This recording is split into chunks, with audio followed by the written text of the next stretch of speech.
ஐயா கரெக்டாக இருக்கான்னு பாருங்கள்.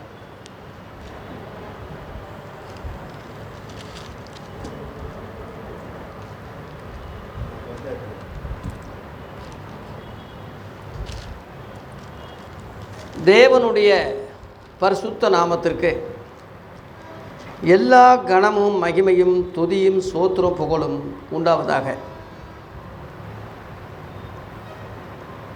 மத்தேயு எழுதின சுவிசேஷத்திலிருந்து நம்ம பாடங்களை படித்து வருகிறோம். இந்த நாளிலே போன வாரம் தொடர்ச்சி செய்தியான மத்தேயு 18 அதிகாரத்தை தொடர்ச்சி செய்தியை சொல்லி நிறைவு செய்ய போகிறோம். போன வாரம் மத்தேயு 18 அதிகாரத்தில் 14 வரை வாசித்தோம். யார் பெரியவர் என்ற தலைப்பில் ஆண்டவர் விளக்கம் கொடுத்தார் ஒரு சிறு பிள்ளை மூலமாக. அடுத்து 2ஆம் பகுதியாக இன்றைக்கு 15ஆம் வசனத்திலிருந்து குற்றங்களை மன்னிப்பதுக்கு அளவுள்ள எவ்வளோ வேணாலும் மன்னிக்கலாம் என்ற ஒரு கருத்தை 2ஆம் பகுதியில் நம்ம படித்து நிறைவு செய்ய போகிறோம்.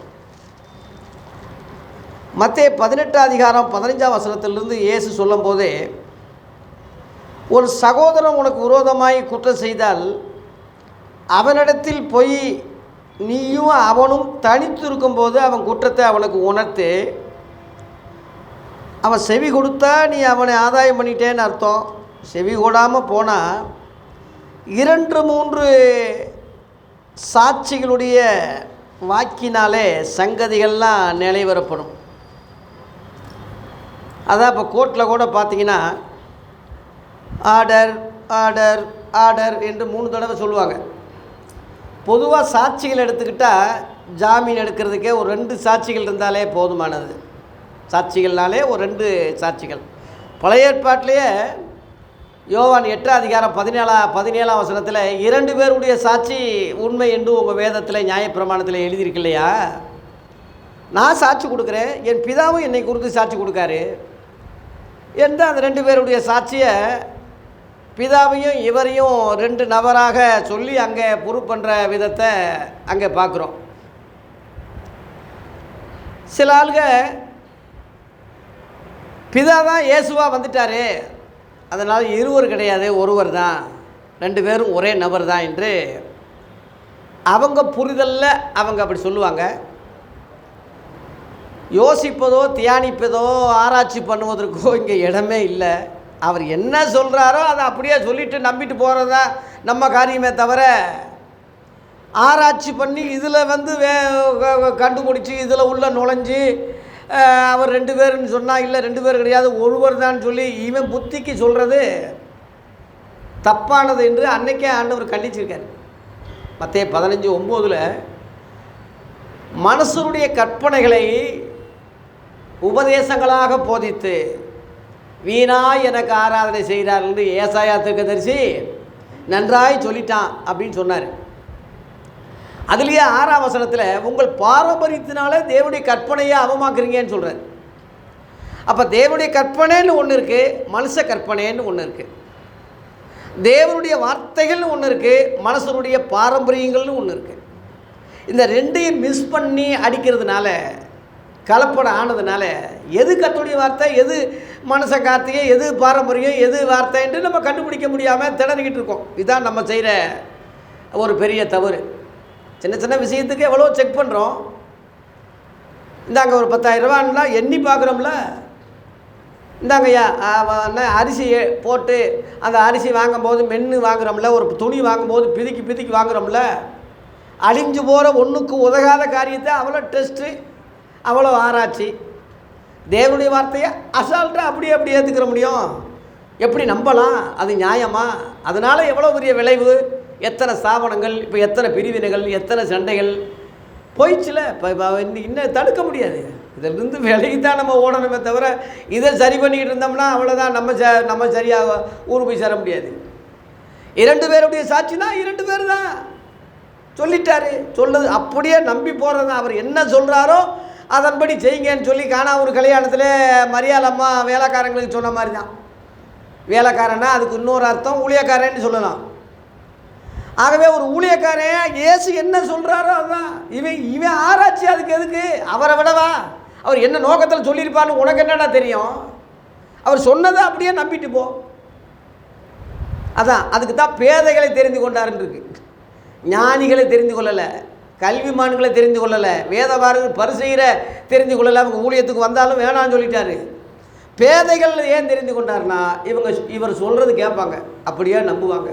அவங்களுக்கு விளங்குதோ விளங்கலையோ புரியுதோ புரியலையோ இவர் சொல்கிறத அப்படியே கேட்கக்கூடிய ஆளுகள் தான் இவருக்கு வேணுமே தவிர இவருக்கு ஆராய்ச்சி பண்ணுறது, இவருக்கு புத்தி சொல்கிறது, இவரை ஓவர்டாக் பண்ணுறவங்கெல்லாம் இவருக்கு தேவையில்லை. அதனால தான் மீன் பிடிக்கிற படிப்பறிவில்லாத பேதைகளை இயேசு தெரிந்து கொண்டார் என்று அப்போஸ்தலர்ல 4:13 போட்டிருக்கு. பேதுருவும் யோவானும் பேசுகிற தைரியத்தை கண்டு இவங்க படிப்பறிவில்லாதவர்கள் பேதைகள் என்று அறிந்தபடியால் ஜனங்க ஆச்சரியப்பட்டாங்க. இயேசு கிறிஸ்து கூட இந்த பூமியில் மனிதனாக பிறந்தபோது இவர் படித்து இவர் ஒரு நாலேஜில் பிரசங்கம் பண்ணலை.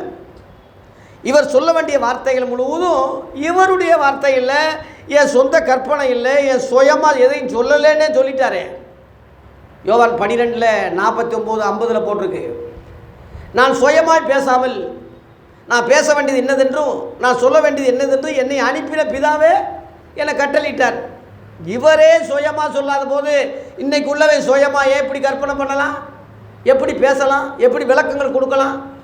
ஏன் அப்பேற்பட்ட பவுலை விடவா 1 Corinthians 13:9-10 அவன் சொல்கிறான், நம்முடைய அறிவு குறை உள்ளது, நம்முடைய தீர்க்க தரிசனம் சொல்லுவதிலும் குறை உள்ளதுன்னு சொல்கிறானே, அவனையும் சேர்த்து தான் சொல்கிறான்.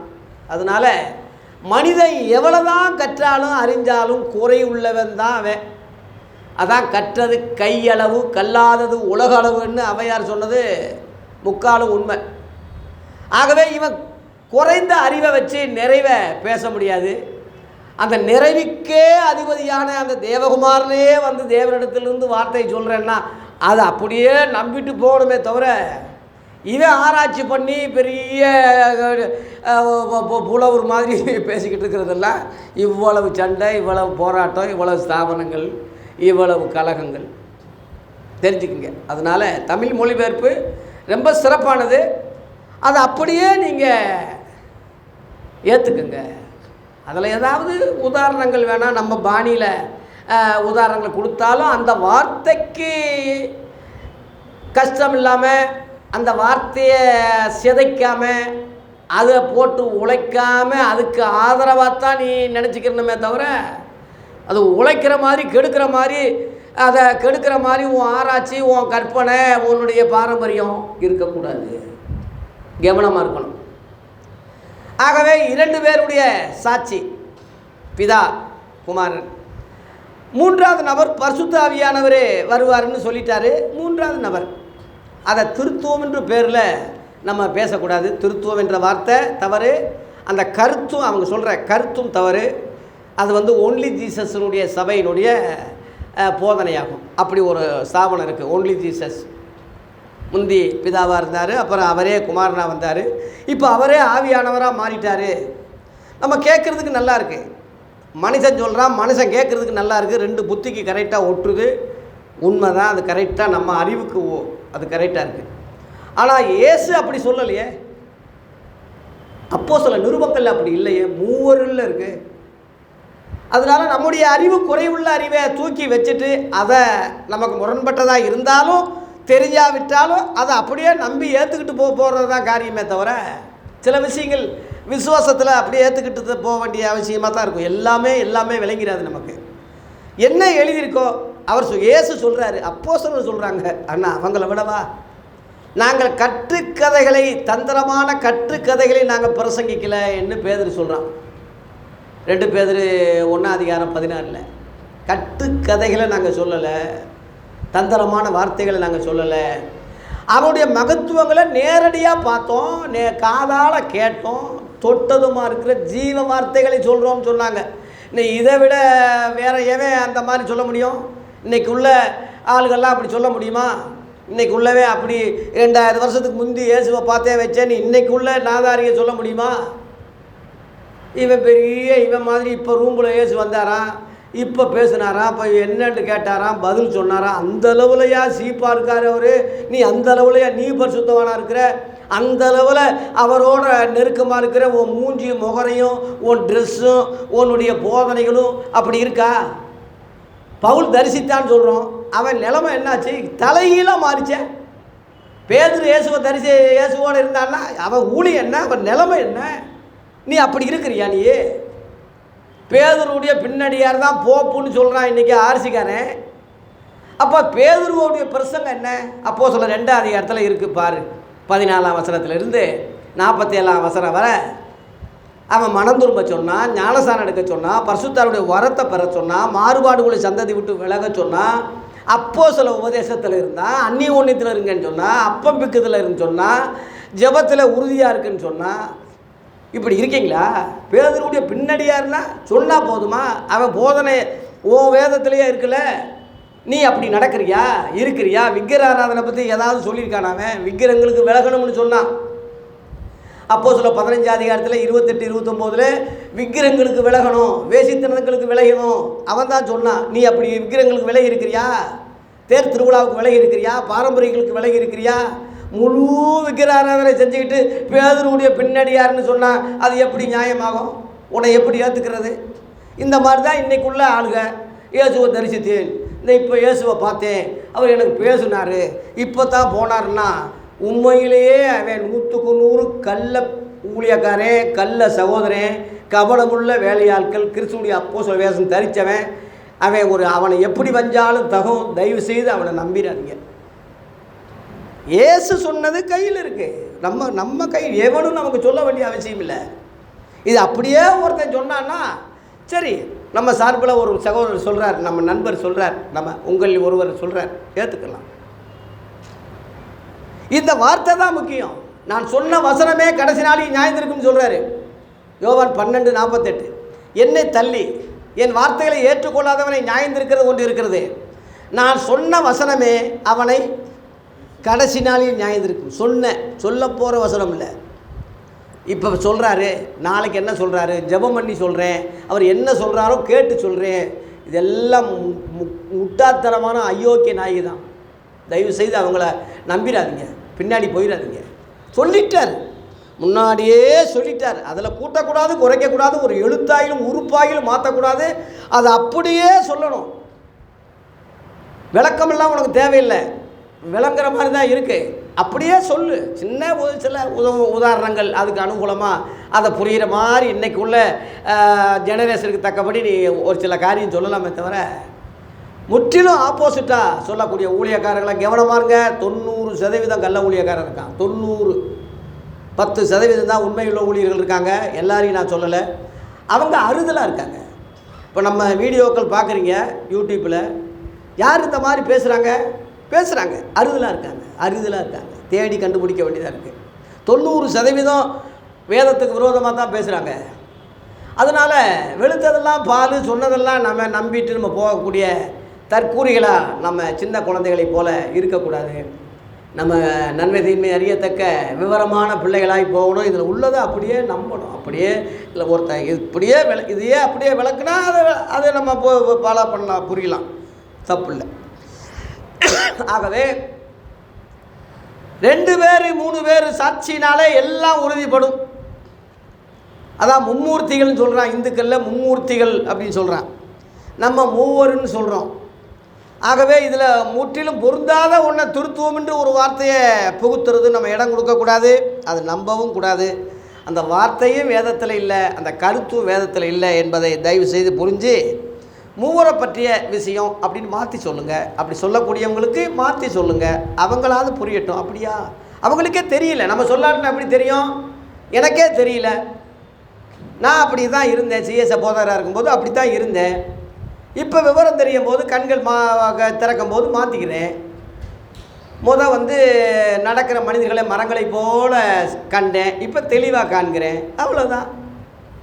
யாரும் ஒன்று கெட்டிக்காரனோ பெரிய அறிவாளியோ மேலேருந்து குதித்தவனோ கிடையாது. நம்ம எல்லாரும் குறைவுள்ளவர்கள் தான். நிறைவானது வரும்போது குறைவானது ஒளிஞ்சிரும், தன்னால் போயிடும். ஆகவே 2-3 வாக்கினாலே சாட்சிகளாலே எல்லா காரியங்களும் உறுதிப்படும். அதனால் அதுக்கும் மீறிட்டான்னு வைங்க, சபைக்கு தெரிவிங்கன்னே போட்டிருக்கு. இங்கே போட்டிருக்கு சபைக்கு தெரிவிங்கன்னே இருக்குது. சில ஆளுங்க போலீஸ் ஸ்டேஷனுக்கு போகிறதுக்கே யோசிக்கிறான். கிறிஸ்தவன் போகலாமான்னா போலீஸ் ஸ்டேஷன் இப்போ எதுக்கு இருக்குது? ரோமர் 13ஆம் அதிகாரத்தின்படி அவங்க ஊழியக்காரங்க, தேவ ஊழியக்காரங்கன்னே போட்டிருக்கு. அரசாங்க அதிகாரிங்க தனியாக பேசு, இல்லை 2-3 பேஜோட பேசு, இல்லாட்டினா சபைக்கு தெரிவி. சபை என்பது உங்கள் சபை கமிட்டியாக இருக்கலாம், அல்லது அதுவே போலீஸ் ஸ்டேஷனாக இருக்கலாம். அது ஒன்றும் தப்பு இல்லை. அதுக்கு மீறிட்டான்னா கோர்ட் இருக்கு. அதுக்கு மேலே போனால் அவன் ஆயக்காரனை போல அஞ்ஞானியை போலையும் இருப்பானாகன்னு சொல்கிறார். அஞ்ஞானினா உலகத்தான். அவன் சகோதரன், இங்கே சகோதரன் குற்றம் செஞ்ச சகோதரன் தான் போட்டிருக்கு. உலகத்தை நமக்கு சகோதரன் ஆக முடியாது. அஞ்ஞானி உலகத்தான் இருக்கு. ஆயக்காரன்னா அவன் பாவி, இன்னும் மனம் திரும்பாதவன், அவன் நமக்கு சகோதரன் ஆக முடியாது. அந்த லிஸ்ட்டில் அவனை கொண்டு போய் இனிமேல் அவனை பற்றி பேசாதே, அந்த அர்த்தத்துக்கு சொல்கிறார். இந்த பூலோகத்திலே 18ஆம் வசனம், இந்த பூமியில், இந்த பூலோகத்திலே நீங்கள் எவைகளை கட்டுவீர்களோ அவைகள் பரலோகத்திலையும் கட்டப்பட்டிருக்கும்.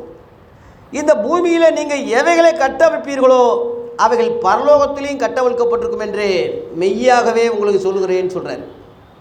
இதனுடைய அர்த்தம் என்ன? பரலோகத்தில் புதுசாக ஒன்றும் ஆக போகிறதில்ல.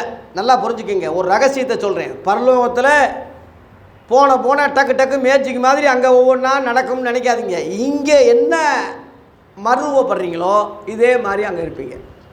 இங்கே கட்டப்பட்டால் அங்கே கட்டப்படுவீங்க, இங்கே அவிழ்க்கப்பட்டால் அங்கே அவிழ்க்கப்படுவீங்க. இங்கே பூமியில் எதை உள்ளதோ அது பரலோகத்தில் மறுரூபமாக போகும். இதே சரீரம் தான் அங்கே மறுரூபமாக மாறும். மாம்ச சரீரம் இருக்காது, ஆவிக்குரிய சரீரமாக இருக்கும். அது சரீரம் தான், ஆவிக்குரிய சரீரமாக இருக்கும். இயேசு வீட்டில் இருந்த பிறகு எப்படி காட்சி கொடுத்தாரு? பூட்டின வீட்டுக்குள்ளே உள்ளே வந்தார், காயத்தெல்லாம் காமிச்சார். அவங்க நம்பக்காகவே சாப்பிட்டாருன்னே இருக்குது. அந்த அளவில் உள்ள மகிமையின் சரீரம். அதுக்கு சாவு இல்லை, நோய் இல்லை, அதுக்கு அழிவே இல்லாத சரீரம் அது. அதே தான் நமக்கும் இயேசுவை போல நம்ம மாறுவோம். இதுதான் அந்த உள்ள ரகசியம். ஆகவே இந்த பூலோகத்தில் கட்டுறது எது, அவிழ்க்கிறது எது என்று கேட்டால் உதாரணமாக சில விஷயங்களை சொல்கிறேன். லூக்கா 13ஆம் அதிகாரம் 16ஆம் வசனத்தில் 18 வருஷமாய் கட்டியிருந்த சாத்தானுடைய கட்டிலிருந்து அவள் விடுதலையானால் அவளும் ஆபிரகாமுக்கு குமார்த்தியாக இருக்கிறாளே என்று ஒரு யூத சிறிய இயேசு சொன்னார். நம்ம ஓய்வு நாள்தோறும் ஜெபாலயத்துக்கு வர்றவங்க ஜெபாலயத்துக்கு வந்துக்கிட்டே இருப்பாங்க. நிமிரக்கூடாத கூனி பார்க்குறவங்க ஏதோ ஒரு நோய் போல் இருக்குது, வியாதி போல் இருக்குது, ஏதோ ஒரு நரம்பு பொடி போல் இருக்குது, வைத்தியம் சொல்லுவான். ஆனால் இயேசு சொல்கிறாரு சாத்தானுடைய கட்டுன்னு சொல்கிறார். ஆகவே மனித அறிவில் அது விளங்காது. மனிதர்களுக்கு, ஆராய்ச்சியாளர்களுக்கு, டாக்டர்களுக்கெல்லாம் அது புரியாது. முதுகில் ஏறி ஒருத்தன் உட்காந்தா அந்த வெயிட்டு குனியத்தானே செய்யும், எந்திரிக்க முடியாது, குனியத்தான் செய்யும். ஸ்கேனில் பார்க்கும்போது அது ஒரு ஆவி உட்காந்துறது காமிச்சிருக்காங்க. சில ஆராய்ச்சியாளர்கள் அப்படி கண்டுபிடிச்சிருக்காங்க. அவங்க ஆவி உட்காந்துருக்கு. டாக்டர்களுக்கு புரியாது, அது சொன்னாலும் விளங்காது. அப்பாற்பட்ட காரியம், சில விஷயம் இருக்குது அப்படி. ஆகவே சாத்தானுடைய கட்டு 18 வருஷமாக அந்த அம்மாவை கட்டி இருந்ததுன்னு சொல்கிறாரு. இதை அவிழ்த்து விட ஓய்வு நாளில் ஏன் அவிக்கிறீங்கன்னு என்னை ஏன் குறை சொல்கிறீங்க? ஒரு எருதாவது, ஆடாது, மாடாது தண்ணியில் விழுந்துட்டா, கிணத்துல விழுந்துட்டா எடுக்க மாட்டிங்களா? மாட்டை விட மனிதன் உயர்ந்தவன் என்பதை நான் நினைச்சதே, அதுக்கு பரிகாரம் செஞ்சது தப்பா? ஓய்வு நாளில் நன்மை செய்கிறது நல்லதாண்டா, தப்பு இல்லை. இந்த பாரம்பரியத்தையே பார்க்குறான், இந்த சடங்காச்சாரத்தையே பார்க்குறான். விடுதலையை பாரு, எவ்வளோ பெரிய அற்புதம் நடந்திருக்கு. அதை நினைக்க மாட்டாங்கிறிய. யூதர்கள் அப்படி நினைக்கவே மாட்டாங்க. மதவாதிகள் மட்டும் சொல்கிறேன், நினைக்கவே மாட்டாங்க. உலகத்திலே ரொம்ப மோசமான தீவிரவாதிகள் யூதர்கள் தான். மத தீவிரவாதிகள், ஜாதி வெறி பிடிச்சவன். பழைய ஏற்பாட்டில் உள்ளவெல்லாம் யூதர் தானே, பழைய ஏற்பாடு வரலாறு முழுவதும் யூதர் தானே, இஸ்ரவேலர் தானே, அவன் ஜாதி வரி பிடிச்சவன் தானே, மத வரி பிடிச்சவன் தானே. அவன் புறஜாதிகளை மதிக்க மாட்டானே, புறஜாதிகளை தேட மாட்டானே, நாட மாட்டானே, விரும்ப மாட்டானே.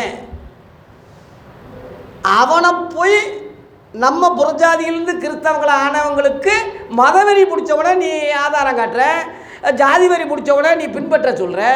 அவன் சொன்ன வேத வாக்கியங்கள்லாம் நீ கடைபிடின்னு நமக்கு சொல்கிறான். இன்றைக்கி உள்ள ஆளுக பெரிய போதகரான், மூத்த போதகரான், தலைமை போதகரான். அவன் சொல்கிற உதாரணம் சொல்கிற நபர்கள் முழுவதும் ஜாதி வரி பிடிச்சவன், மதவெறி பிடிச்சவன், கிறிஸ்தவன் அல்லாதவன், இன்னும் சொல்ல போனான் மதவெறியிலே ஊர்னவன். இவன் சகல ஜாதிகளிலிருந்து கிறிஸ்தவனாக வந்தவையா? இவனுக்கு போய் அவன் முன்மாதிரின்னா இவன் தான் அவனுக்கு முன்மாதிரி. சகல ஜாதியிலிருந்து இவன் ஜாதி வித்தியாசம் இல்லாமல், மத பிரச்சனை இல்லாமல் இயேசு கிறிஸ்துவே தேவகுமார்னு நம்புகிறானே, இவனைத்தான் அவன் ஃபாலோ பண்ணணும். அவனுக்கு இவனை பற்றி அவனுக்கு நம்ம சொல்லணுமே தவிர, அவன் முன்னோடியாக, எடுத்துக்காட்டாக, மாதிரியாக. இன்றைக்கி கீதியோன் போனான், இவன் கத்தி எடுத்து குத்துனான், அவன் யாபேசு ஜெபிச்சான், ஆபிரகாம் இப்படி போனான், யாக்கோப்பு இப்படி போனான்னு சொல்லி சம்பந்தம் இல்லாத ஒரு தேவையில்லாத நபர்களை கிறிஸ்தவங்களுக்கு மாதிரியாக, மாடலாக, கோல் மாடலாக, மாதிரியாக சொல்வது எவ்வளோ அபத்தம். இது என்னைக்கு ஒளியுதோ அன்னைக்கு தான் கிறிஸ்தவத்தில் எழுப்புதல் ஏற்படும். தயவு செய்து மக்களே, ஊழியர்களே, தேவ பிள்ளைகளே, கிறிஸ்தவ பிள்ளைகளே, யோசிங்க, சிந்திங்க. இப்படியெல்லாம் நடந்திருக்குன்னு சரித்திரத்தை தெரிஞ்சுக்க. முகாலிய அரசாங்கம் இந்தியாவில் படையெடுத்து சண்டைக்கு வந்தது வரலாறு. அலெக்சாண்டர் வந்தார் வரலாறாக நினச்சிக்க. ஹிட்லரு எல்லாம் வந்து ஸ்டாலின் எல்லாம் வரலாறாக புரிஞ்சிக்க, தெரிஞ்சிக்க. அதை பின்பற்ற சொல்லி நம்ம சொல்ல முடியுமா? ஹிட்லரை போகிற நீ சண்டை போடு, கடைசியில் ஹிட்லர் மாதிரி கடைசியில் தற்கொலை பண்ணி துப்பாக்கி சுட்டு சாவு, இப்படியா சொல்ல முடியும்? அது தெரிஞ்சிக்க. அதுபோல் பழைய ஏற்பாட்டை தெரிஞ்சிக்க. நான் வேணாம்னு சொல்லலை. அதை புதிய ஏற்பாட்டு சகல ஜாதிகளிலிருந்து கிறிஸ்தவ ஆனவங்களுக்கு நீ சொல்லாத, போதிக்காத. அது மாதிரி அல்ல. 18 வருஷமாக ஓய்வு நாள் தோறும் அந்த அம்மா கோயிலுக்கு வந்துச்சு. ஆனால் பிசாசு கட்டு இருந்திருக்கு, அந்த அம்மாவுக்கே தெரியல. ஓய்வு நாள் அந்த அம்மாவை சுகப்படுத்தலை. 10 கட்டளைகள் அந்த அம்மாவை விடுதலையாக்கலை. மோசையினுடைய பிரமாணம் அந்த அம்மாவுக்கு விடுதலை இல்லை, பாவ மன்னிப்பு கிடைக்கல. பிசாசின் பிடியிலிருந்து பழைய ஏற்பாடு தீர்க்கதரிசிகள் எவனும் விடுதலை கொடுக்கல, எவனுக்கும் தெரியல. கோயிலுக்கு வந்துக்கிட்டு தான் இருந்துச்சு பாவம். ஏசு வந்த உடனே டக்குன்னு ஒரு நொடியில் அந்த அம்மா கேட்கல, கூப்பிடல, ஜெபிங்கய்யான்னு சொல்லலை. இவரே போகிறாரு, கையை தொட்ட உடனே நிமிந்து பார்த்து தேவனை மகிமைப்படுத்துகிறா. ஆகவே பழைய ஏற்பாடால் முடியாதது இயேசுவால் முடியும். இயேசுவால் முடியாத உலகத்தில் ஒன்றுமே இல்லை. அது ஆதி அப்போஸ்தலர்கள் அதை புரிஞ்சு அதை பிரசங்கம் பண்ணாங்க. அப்போஸ்தலர் 13 படிக்கிறீங்களா? 39. அப்போஸ்தலர் 13 39 எடுத்தவங்க சத்தமாக படிங்க.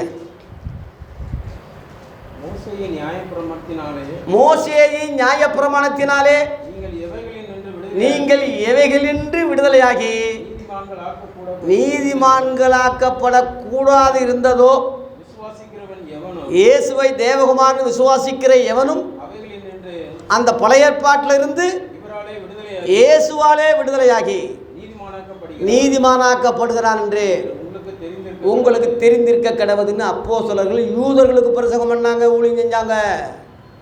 யூதர்களுக்கே ஊழியம் செய்யக்கூடியவங்க தான் கிறிஸ்தவன். இவன் யூதனாக இருந்தாலும் கிறிஸ்தவன் ஆகிட்டான். அதனால இவன் யூதன் இனிமேல் நம்ம சொல்லக்கூடாது. கிறிஸ்தவன் ஆனவன் முழுவதும் எல்லா ஜாதியிலிருந்து வந்தவன் தான். அதனால் அவன் ஜாதியை சொல்லிக்கிட்டு இருக்கக்கூடாது, கிறிஸ்தவன் தான் சொல்லணும். இந்த கிறிஸ்தவன் யூதர்களுக்கு சொல்கிறான், பாரம்பரியத்தினாலே நியாயப்பிரமாணத்தினாலே எதிலிருந்து நீங்கள் விடுதலை ஆகலையோ இவராலே விடுதலை ஆவீர்கள். நியாயப்பிரமாணம் எவனையும் நீதிமான் ஆக்காது. ஏன்னா நியாயப்பிரமாணமே நீதிமானுக்கு விதிக்கப்படலைன்னு சொல்லி பவுல் சொல்கிறானே. 1 தீமோத்தேயு 1 அதிகாரத்தில் 8 நீங்கள் பார்த்தீங்கன்னா, நியாயப்பிரமாணம் நீதிமானுக்காக விதிக்கப்படலைன்னே இருக்கு. கொலை செய்யாதிருப்பாயாக, விபச்சாரம் செய்யாதிருப்பாயாக, பிறர் மனைவியை இச்சிக்காது, இதான நீதிமானுக்கு சொல்கிற அட்வைஸு, ஆலோசனை இதானே? அயோக்கிய ஆளுகளுக்கு, குலகார பாவிகளுக்கு, வேசிக்கல்ல விபச்சாரனுக்கு தாண்டா அதை கொடுத்துருக்குன்னு பவுல் அதை சொல்கிறானே, நிருபங்களில் எழுதியிருக்கானே. எவனாவது அதை கவனத்தை கொண்டு வர்றீங்களா? சபைக்கு அதை அறிவிக்கிறீங்களா? கிறிஸ்தவங்களுக்கு சொல்கிறீங்களா? அதை பழைய ஏற்பாட்டினால எவனும் நீதிமானம் ஆக முடியாது. ரோமர் 3 அதிகாரத்தில் பார்த்தீங்கன்னா 10ஆம் வசனத்தில், அந்தப்படி எடுத்துக்கிட்டால் நீதிமான் ஒருவனாகிலும் இல்லை, உணர்வு உள்ளவன் இல்லை, எல்லாரும் வழி விலகி ஏகமாய் கேட்டு போனார்கள், நன்மை செய்கிறவன் இல்லை, ஒருவனாகிலும் இல்லை. ஒருத்தன் கூட கிடையாது. அதில் 23, 24 அதே பகுதியில் பார்த்தீங்கன்னா, எல்லாரும் பாவம் செய்து தேவ மகிமையற்றவளாகி. ஒருத்தன் கூட ஏன் இல்லைன்னா, எல்லாரும் பாவம் செய்து தேவ மகிமையை இழந்துட்டாங்க. ஆதாம் நிர்வாணமாக இருந்தும் ஏன் வெட்கப்படலைன்னா, தேவ மகிமை அவனை இருந்தது. அவன் என்னைக்கு பாவம் செய்தானோ, என்னைக்கு கீழ்ப்படியாமல் போனானோ, மீறினானோ, உடன்படிக்கைக்கு என்னைக்கு துரோகம் பண்ணினானோ, அன்னைக்கே அந்த மகிமை அவனை விட்டு போயிடுச்சு. அதனால் டக்குன்னு நிர்வாணம் என்று காணப்பட்டது. அது போய் ஒளிஞ்சிக்கிட்டான். பயம் வந்துடுச்சு. பாவம் செஞ்ச உடனே வந்தது பயம்தான். பயப்படுகிறவன் அன்பில் பூரணப்பட்டவன் அல்ல. பயமானது வேதனை உள்ளது. அன்பிலே பயம் இல்லை. பூரண அன்பு பயத்தை புறம்பே தள்ளும். எல்லாத்தையும் இழந்துட்டான், மகிமை இழந்துட்டான். அவனுடைய சந்ததிகள் முழுவதும் நம்ம எல்லாரும் மனித ஜென்மம் முழுவதும் ஆதாமுடைய ஜீன் தானே. எல்லாரும் பாவம் செய்து ஏகமாக கெட்டு போனாங்கன்னு சொல்கிறது தானே உண்மை. இவனை நீதிமானாக்கினது இயேசு கிறிஸ்து தான். 24 போட்டிருக்கேன். இலவசமாய் அவருடைய கிருபையினாலே கிறிஸ்து இயேசுவுள்ள மீட்பை கொண்டு நீதிமான்கள் ஆக்கப்படுகிறார்கள். இலவசமாய் இருக்கு. நம்ம கிரியையினால அல்ல. ஒரு 1000 பேருக்கு அன்னதானம் பண்ணுறோம், இத்தனை பேருக்கு உதவி செய்கிறோம், அதனால ஒருத்தர் நீதிமானாக முடியாது. இவன் பாவ காரியங்களை குறைக்கலாம், புண்ணியங்களை சேர்த்து வைக்கலாம். கர்ம வினைகளை மாற்றி தர்மம் செய்வதனாலே அதை குறைக்கலாமே தவிர பாவ மன்னிப்பு உண்டாகாது. பாவ மன்னிப்பு இயேசுவை தவிர வேறு உலகத்தில் பாவ மன்னிப்பு உண்டாகிறதுக்கு எந்த வழியும் இல்லை. மத்தேயு 9ஆம் அதிகாரத்தில் சொன்னார், பாவங்களை மன்னிக்க மனசுகுமாரனுக்கு இந்த பூமியில் என்ன உண்டு? அதிகாரம் உண்டுன்னு சொன்னார். இந்த உலகத்தில் யாராவது சொல்லுங்க பார்ப்போம். எந்த மகான், எவ்வளோ பெரிய ஆளுக வந்திருக்காங்க நாட்டில், எவனாவது ஒரு ஆள் இந்த வார்த்தையை சொல்லுங்களே, பாவ மன்னிப்பு கொடுக்கறதுக்கு நான் தான், வேறு யாரும் கிடையாதுன்னு சொல்லுங்க பார்ப்போம்.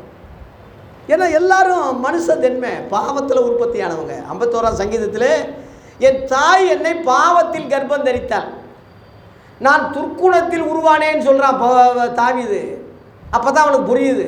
பெரிய பாடகன், இதயத்துக்கு ஏற்றவன், கர்த்தருக்காக வர்றேன், கர்த்தருடைய நாமத்தில் வர்றேன், எவ்வளவோ பில்டப் பண்ணான் அதனால அவன் பெரிய பரிசுத்தவான்னு அவன் நினச்சிக்கிட்டான் போல் இருக்கு. கடைசியில் தான் தெரியுது, ஐயோ எவ்வளோ பெரிய பாவி நான், எவ்வளோ பெரிய அயோக்கியன். இன்னொருத்த மனைவியை கெடுத்து அவனை கொன்று அவன் மனைவியை அநியாயமாக அபகரித்து நம்ம அதிகாரத்தை தவறாக பயன்படுத்தி இவ்வளோ கேவலமாக போயிட்டோமேன்னு சொல்லி நியாயந்திருப்பு நாளில் நான் குற்றவாளியாகாதபடி இன்றைக்கே அறிக்கையிடுறேன்னு சொல்லி உலகமே காரி துப்புனாலும் பரவாயில்ல, பரலோகத்தில் நிரபராதியாக நான் போனால் போதும்னு அந்த சிந்தை, அந்த அறிவு அவனுக்கு பிறந்தது பாராட்டத்தக்கது. ஆனாலும் பாவ மன்னிப்பு அப்போ வரல. இயேசு அப்போ வரல. இயேசுவால் தானே பாவ மன்னிப்பு உண்டாகுது. பூமியில் பாவங்களை மன்னிக்க அவருக்கு தானே அதிகாரம் உண்டு. அவர் வரலையே. முன்னாடி கத்துனா கதறினா கிடைக்கல அவனுக்கு. புதிய ஏற்பாட்டு மக்கள் பாக்கியவான்கள். பாவிகளை ரட்சிக்க கிறிஸ்து இயேசு உலகத்தில் வந்தார் என்று 1 தீமோத்தேயு 1:15 பவுல் சொன்னது. பாவிகளில் பிரதான பாவி நான் தான் சொல்கிறான். வேத பண்டிதர், வேத அறிஞர், பெரிய ஞானி, என்னிடத்தில் யாதோ ஒரு குற்றமும் நான் காணேன் என்று சொல்கிறான். அந்த அளவில் நியாயப்பிரமாணத்தில் கரெக்டாக நடந்திருக்கான். ஆனாலும் பிரதான பெரிய பாவின்னு சொல்கிறான். இந்த புரிதல் இன்றைக்குள்ள பெரிய ஆளுகளுக்கு இருக்கணும். நீ பெரிய ராயலாக இருக்கலாம், பெரிய அறிவாளியாக படிப்பாளியாக இருக்கலாம், சட்டப்படி கிரிமினல் வழக்கு இல்லாமல் நீ நல்லவனாக இருக்கலாம். ஆனால் நீ ஒரு பாவி என்பதை தேவனுக்கு முன்னாடி நீ ஒத்துக்கிட்டு தான் ஆகணும். பாவியாகி என்மேல் கிருபையாயிரும் சொல்லி ஜெபிக்கிற அந்த ஜெபத்தை தான் ஆண்டவர் கேட்டு இவன் தான் நீதிமான்னு சொன்னார். தவிர என்னிடத்துல எந்த குற்றம் இல்லை, நான் தசமமாக கொடுக்குறேன், நான் ஓய்வு நாள் தோறும் கை கொள்கிறேன், இந்த அவனை மாதிரி கிடையாது, நான் ரொம்ப அறிவாளி கெட்டிக்காரேன்னு சொன்னவன் அவன் அல்லன்னு சொன்னார் இயேசு. பாவங்களை மறைக்கிறவன் வாழ்வடைய மாட்டான்னு அன்றைக்கே சொல்லிட்டாங்களே, அதை அறிக்கை செய்து விட்டு விடுறவன் தானே இறக்கம் பெறுவான்னு சொல்லியிருக்கு நீதிமொழிகள் 28:9. ஆகவே இயேசு பாவ பரிகாரியாய் இந்த உலகத்துக்கு வந்தார். இயேசு இல்லாட்டா இந்த பாவ மன்னிப்பு மனிதர்களுக்கு இருக்காது. ஆகவே உங்களை எவ்வளவாய் அன்பு கூர்ந்தேன், மன்னிக்கிறேன், நீயும் பிறரை மன்னி. இந்த பகுதியில் உள்ள சாராம்சம் அதுதான். 18 வருஷமாய் அந்த அசுத்தாவிலிருந்து நான் விடுதலை கொடுத்தேன், கட்டப்பட்டிலிருந்து விடுதலை கொடுத்தேன். இந்த அம்மா பரலோகத்துக்கு விசுவாசித்து வந்தால் இங்கே விடுதலையானது, அங்கே விடுதலை, அங்கே விடுதலை. இங்கே கட்டப்பட்டது அங்கே கட்டப்பட்டதுன்னா அதனுடைய அர்த்தம் என்ன?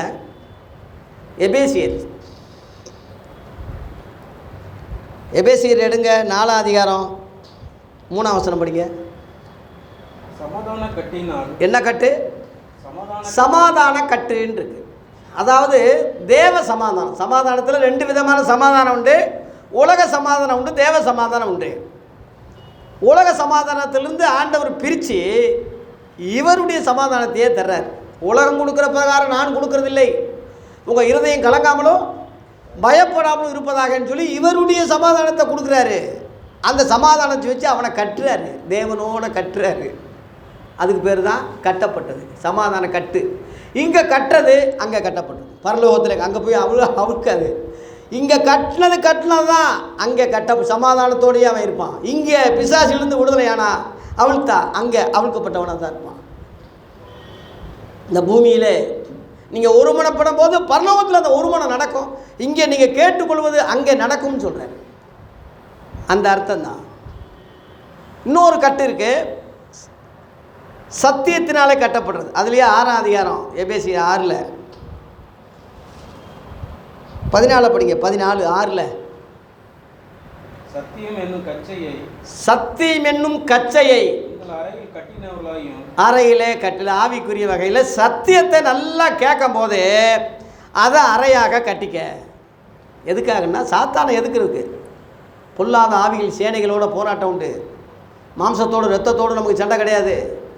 ஆர்எஸ்எஸோட, இந்து முன்னணியோட, பஜ்ரங்கத்தல்லோடு நமக்கு போட்டி இல்லை, பொறாமை இல்லை, சண்டை இல்லை. அவங்கெல்லாம் மாம்சம் இரத்த உடையவர்கள். அவங்க நம்ம எதிரிகள் கிடையாது. எதிரி வந்து ஒருத்தன் தான். யார்? சாத்தா. எதிராளாகிய பிசாசானவன் பேதுரு சொல்கிறான். 1 பேதுரு 5:8. அவன் தான் இங்கே எபேசியர் 6:11 நீங்கள் பிசாசின் தந்தங்களோடு எதிர்த்து நிற்க திராணி உள்ளவளாகும்படி சத்தியம் என்னும் கச்சையை கட்டிக்கிங்க. இந்த சத்தியம் என்னும் கச்சையை கட்டினா அங்கேயும் பரலோகத்துலேயும் கட்டப்பட்டிருக்கும். பூமியில் நீ கட்டுறத அங்கேயும் கட்டப்பட்டிருக்கும். இந்த சத்தியத்தில் சாத்தா நிலை நிற்கலை. யோவான் 8:44 சொல்கிறாரு, அவன் ஆதி கொண்டு மனுஷன் கொலைபாதகனாக இருக்கான், சத்தியத்தில் அவன் நிலை நிற்கலைன்னு சொல்கிறாரு. சாத்தானுக்கு சத்தியம் தெரியும், நிலை நிற்கலை. சத்தியம் தெரியும், அவன் கட்டலை. சத்தியம்னா உண்மைன்னு அர்த்தம். உண்மை தெரியும், ஆனால் அவன் உண்மை உள்ளவனா நடக்கலை, இல்லை. அதனால் இயேசுவே சொல்கிறாரு, நானே சத்தியம் சொல்கிறார், நான் தான் என்னையை கட்டிக்கிங்கன்னு சொல்கிறார். ஒரு பொம்பளை ஒரு நல்ல மணவாளனை கட்டிக்கிற மாதிரி நம்ம பாஷையில் சொன்னால், இவரை நான் கட்டினேன், இவளை நான் கட்டினேன். என்னது? அதுக்கு தான் அடையாளமாக நம்ம தாலி கயிறை கட்டுறது. இந்துக்கள் வந்து சும்மா எல்லாமே தப்பாக நான் சொல்லாதீங்க. அர்த்தமுள்ள இந்து மதம்னு கண்ணதாசன் சும்மா சொல்லலை. எல்லாத்துலேயும் அர்த்தம் இருக்குது. இந்துவை குறை சொல்லாதீங்க, இந்து மதத்தை குறை சொல்லாதீங்க, அந்த பாரம்பரியங்களை வையாதீங்க, திட்டாதீங்க. இன்றைக்குள்ளே போதவர்கள் சொல்லி வச்சுட்டான், அப்படி தப்பு அது. அதே கருத்தோட கரெக்டாக போனதுனால தான் அதே கண்ணதாசன் அந்த அர்த்தத்துக்குரியவர் இயேசு என்று முடித்தான். இயேசு காவியத்தில் என்னும் எழுத்துமெல்லாம் இவர் தான்யா, இவர் தான்யா, இவரை நம்புங்கன்னு முடிச்சுட்டானே. இன்னைக்கு உள்ளவனுக்கு எவனுக்கு தெரியுது? அது எப்பொருள் யார் யார் வாய் கேட்பினும் அப்பொருள் மெய்ப்பொருள் காண்பது தான் அறிவு. என்னை குறித்து எழுதியிருக்குன்னு சொல்கிறாரு. பழைய ஏற்பாட்டில் மட்டும்தானா எழுதியிருக்கு? எல்லா வேதங்களையும் பாருங்கன்னு சொல்கிறாரு. யோவான் 5:39 போட்டிருக்கு. வேத வாக்கியங்களை ஆராய்ந்து பாருங்கள்னு சொல்கிறாரு. ஆராய்ச்சி பண்ணுங்க, படித்து பாருங்கன்னு சொல்லலை, ஆய்வு பண்ணுங்க. அவைகள் நித்திய ஜீவன் நினைக்கிறீங்க, கரெக்டு. அது என்னை குறித்து சாட்சி கொடுக்குதுன்னு சொல்கிறார். எல்லா வேதங்களையும் இயேசுவை பற்றி சாட்சி கொடுக்குது. பழைய ஏற்பாட்டில் இயேசு என்று பேர் இல்லை, ஆனால் அவரை பற்றி சாட்சி கொடுக்குது. அடையாளங்கள் இருக்குது, தீர்க்க தரிசனங்கள் இருக்குது. ரிக்கு, சாம, அதர்வன, எஜர் என்ற வேதத்தில், ரிக்கு வேதத்தில் இயேசு என்று பேர் இல்லை, ஆனால் இவருடைய அடையாளங்கள் அங்கே இருக்குது. பிரஜாபதி ஆட்டை போல பலியானாருன்னு இருக்கு. 3ஆம் நாள் அந்த ஆடு உயிரோடு வந்துரும்னு இருக்கு. யாரோட ஒப்பிட முடியும்? எதை சொல்ல முடியும் நீ இயேசுவை தவிர? ஓம் ஸ்ரீ கண்டி சுதையான மக என்று பிராமணர்கள் நவமணி ஓதுறாங்களே, தமிழாக்கம் என்ன? கண்ணின் வயிற்றில் சுத்தமாக பிறந்தவனே உம்மை நமஸ்கரிக்கிறோம். யார் யாது? சரித்திரப்படி யார் பிறந்திருக்காங்க? அப்படி என்ன, எந்த வரலாறு சொல்லியிருக்கு? அப்படி எந்த புராணம் அப்படி சொல்லியிருக்கு? இயேசுவை தவிர, இயேசுவை தவிர. இதோ ஒரு கன்னிகை கர்ப்பவதியாகி ஒரு குமாரனை பெறுவாள் என்று ஏசாயாவில் மட்டும் இல்லை, சமஸ்கிருதத்தில் போட்டிருக்கு, எழுதியிருக்காது. தெரியாதனால தான் அது போகக்கூடாது, அது பிசாசு வேதம், அதெல்லாம் போகக்கூடாது, அதெல்லாம் இது கூடாதுன்னு அப்படியே மறைச்சி வச்சுட்டானே, நம்மளை ஆக்கிட்டானே முட்டாளா. ஏன் பயம்? பாரு, அங்கே போகக்கூடாது, இங்கே போகக்கூடாது. ஏன் போகக்கூடாது? போங்க, எல்லாத்தையும் படிங்க, எல்லாத்தையும் போங்க. ஏன் பயப்படுற? தற்கூரி முட்டா பையனா அவனை ஆக்கி உனக்கு சோறு பங்கி கொடுக்க, உனக்கு காசு கொடுக்க, உன்னை அடிமையாக உன் காலை கழுவி தண்ணியை குடிச்சிக்கிட்டு இருக்குன்னு நினைக்கிறியா? நீ இன்னைக்குள்ள மத